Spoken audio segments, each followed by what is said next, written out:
aula desse curso, ainda nessa parte de intervenção, agora focado nos profissionais da área da saúde. Chegou um paciente com autismo, como intervir? Aqui um lembrete bem importante, que são coisas que a gente nunca deve perder de vista, que eu já falei outras vezes, mas que vou repetir sempre que necessário. Nunca devemos deixar de considerar que ali temos um indivíduo que, dentre várias características próprias dele, tem o autismo e suas características compondo sua personalidade. O plano de atendimento deverá ser para cada paciente.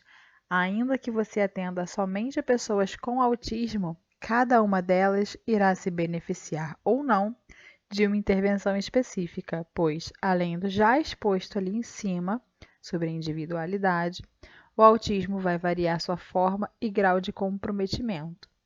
Então, o plano de atendimento deve ser individualizado, ainda que sejam pacientes todos com autismo severo de 6 anos de idade. Não importa que tenham tantas coincidências. Cada indivíduo é único e deve ser pensado em sua individualidade e subjetividade para que ele possa tirar o melhor benefício possível da sua intervenção. Não há cura para o autismo, como já falamos aqui também. Existem técnicas e atividades educativas que podem ajudar a criança no seu caminho para um suficiente autocontrole, uma maior independência e uma vida melhor com mais qualidade. Então, o foco da intervenção nunca deve ser a cura, nem remissão dos sintomas, no sentido dos sintomas desaparecerem. O autismo está ali e ele vai continuar ali. O que a gente tem que ter como objetivo é propiciar uma melhor qualidade de vida para aquela pessoa, ainda que ela tenha comportamentos considerados inadequados socialmente.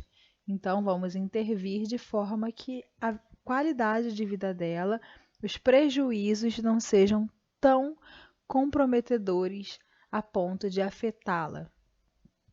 O tipo de intervenção mais adequado vai depender do nível demonstrado das capacidades cognitivas, linguísticas e sociais, que são as áreas afetadas pelo autismo, né? Quando a gente falou lá das características, a gente falou bastante disso. Então, o que vai ser alvo da intervenção vai ser o que aquela pessoa apresenta como comprometimento nessas áreas. Isso é, o comportamento que ela apresenta. Não adianta a gente falar aqui que vai atuar no autismo, porque não existe o autismo, né? É um espectro. Então, o nosso alvo tem que ser o comportamento, as dificuldades que aquela pessoa apresenta, sejam eles vindos, né, oriundos do autismo, do quadro do TEA ou de outras questões que aquela pessoa tenha. Na escola, a gente falou sobre o PEI, né, o Plano Educacional Individualizado, que deve considerar as habilidades, interesses e dificuldades como foco. Na clínica, né, na parte da saúde, a gente tem o PAI, que é o Plano de Atendimento Individualizado, que tem que ter também esse levantamento das habilidades, interesses e dificuldades para serem os nossos focos de intervenção. Aqui não vou separar por área específica, né, por especialidade, nem por abordagem. Eu vou pensar nos campos possíveis de intervenção. Então, intervenção comportamental. Identifica objetivos que visam aumentar a independência e a adaptação, a aprendizagem de novas capacidades e eliminação de comportamentos considerados inadequados. Esses comportamentos considerados inadequados, é bom a gente abrir aqui um parêntese para falar que o que é considerado inadequado para uma pessoa pode não ser para outra. Como que a gente, profissional da saúde, vai julgar, então, o que é ou não inadequado? A gente tem que levar em consideração e avaliar os prejuízos que aquele comportamento pode trazer. Se traz prejuízos sociais, acadêmicos, então é sim um comportamento que pode ser alvo de intervenção.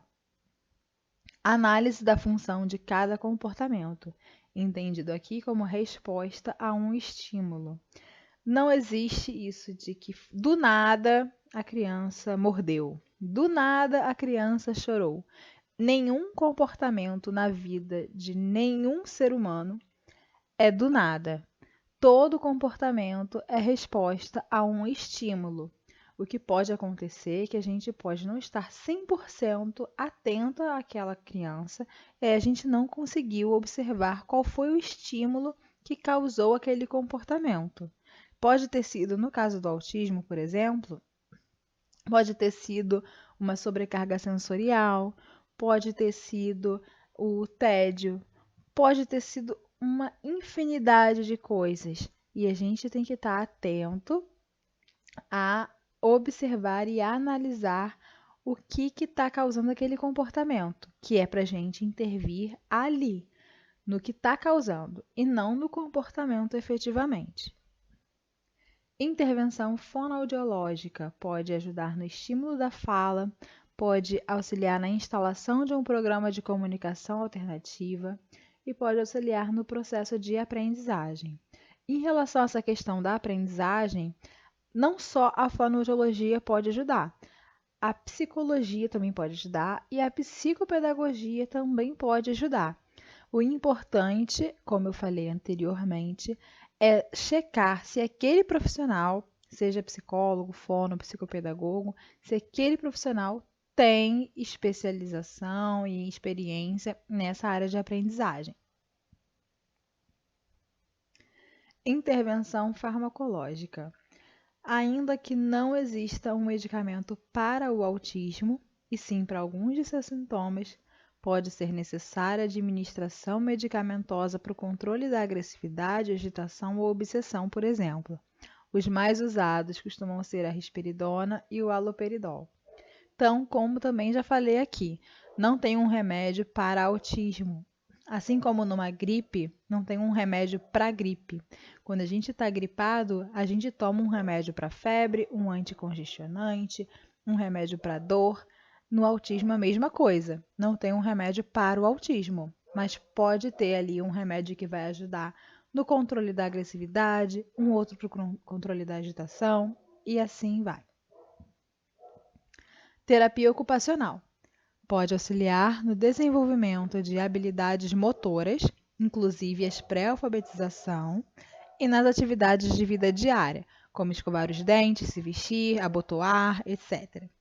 Mais recentemente, a terapia ocupacional também começou a oferecer o serviço de intervenção sensorial.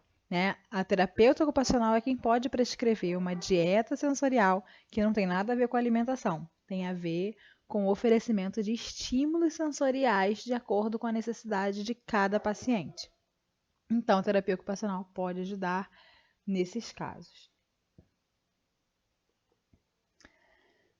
A terapia do autismo é, em primeiro lugar, habilitadora, quer dizer, vai mexer com as habilidades, e educativa. E os medicamentos devem ser usados no âmbito de uma estratégia global, quando os métodos educativos se mostram ineficazes. Então, o remédio é complementar e não substitutivo às outras intervenções. Como o exemplo que eu dei aqui anteriormente do carro no túnel de estímulos, o que o remédio vai fazer é ajudar nessa variação da velocidade, em alguns casos onde a criança tem uma hiperatividade, por exemplo, e ela passa nesse túnel de estímulos muito acelerado e não consegue assimilar o que está ali. O remédio vai desacelerar, e essa criança vai passar nesse túnel de estímulos de uma forma mais lenta para conseguir assimilar o que está sendo ali.